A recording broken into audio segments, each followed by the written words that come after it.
very well so far, but he's going to keep on working at it. Yeah, so there's a lot I want to pack into this next question. So one of the things what we've seen, I think, since your guys' victory last year, the whole world over, everybody I've talked to around the world really seems to have rallied to President Trump's vision on things like trade and immigration. I just saw, and particularly with regard to China and how we need to have a better deal with regard to there, and we just saw the president get back from there. Yep. I just saw comments that Pope Leo made about immigration.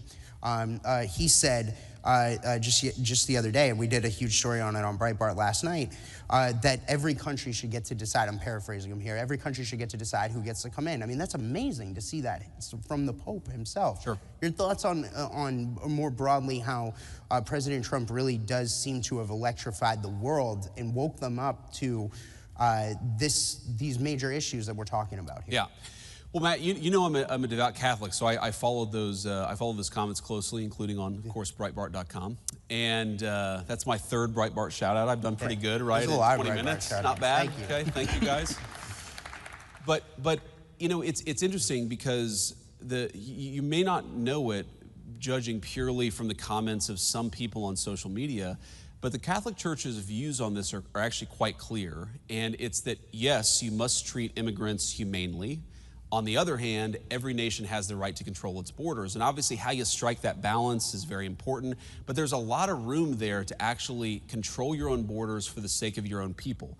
One of the things, Matt, that you know always frustrated me about the immigration debate is that we ignored how open borders were not actually good for the dignity even of the illegal migrants themselves. You had little kids getting sex trafficked. We had 300,000 missing children under the Biden administration that the Mexican drug cartels had brought into our country. You had cartels using, in some cases, 9 and 10-year-old children as drug mules for their activity. Border security is not just good for American citizens, it is the humanitarian thing to do for the entire world. Because when you empower the cartels and when you empower the human traffickers, whether in the United States or anywhere else, you're empowering the very worst people in the world.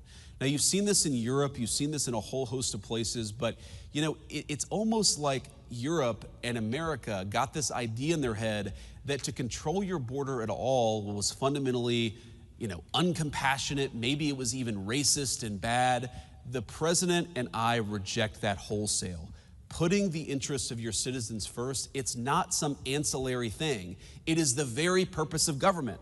I am the American vice president. I wish very good things for the people of Mexico or the people of the United Kingdom or the people of any other country, but my priority, my charge is to look after the people of the United States of America, and you cannot do that if you're flooding the country with a ton of illegal immigrants and the drugs and the crime that they bring. Yeah, so the last question I've got, please give him applause for that one. That's incredible. Okay, so Mr. Vice President, the last question Even I've the got, Washington Post applause. I know, I think they did. So I got fired. So Mr. Vice President, the last question I got for you on that note, so is that there's a big discussion right now about healthcare in this country. Yes. You know, the ACA subsidies expire at the end of the year. There's a lot of questions about what's going to happen about this. The Democrats shut the government down supposedly over this. But where does this go? What do we do to address healthcare prices and premium prices and so on and so forth? What does that look like? Is it a reconciliation plan? Walk us through what happened. So what's so crazy about this, Matt, is right before the government shut down, we had a meeting with Hakeem Jeffries and Chuck Schumer in the Oval Office. Is this where President Trump gave them the MAGA hats? Yeah. This is not just that. But the president whispers to one of his personal assistants. They're all very good people. And she kind of runs off. And I think to myself immediately, oh, what the hell have I gotten myself into? And she comes back with 2 Trump 2028 hats to give to Jeffries and Schumer. And then he has the photographer come in and he points at Jeffries as he's holding the Trump 2028 hat. And he's like, he says to the photographer, make sure Hakeem gets that. I'm sure he's going to want to use it in his campaign advertisements. And it was like a hysterical moment. But when we got to the serious stuff, and they said, we really want to address the healthcare problem confronting the American people, the president said, well, absolutely. We agree. We want to address the healthcare problem confronting the American people. In fact, you people screwed it up with Obamacare, the Unaffordable Care Act, and now you're coming to us saying, let's fix it. Great. let's fix it. And then they said, I think they were kind of caught off guard, and they're like, well, but we want the fix before we're willing to open up the government. And the president was like, that's like 3 days from now.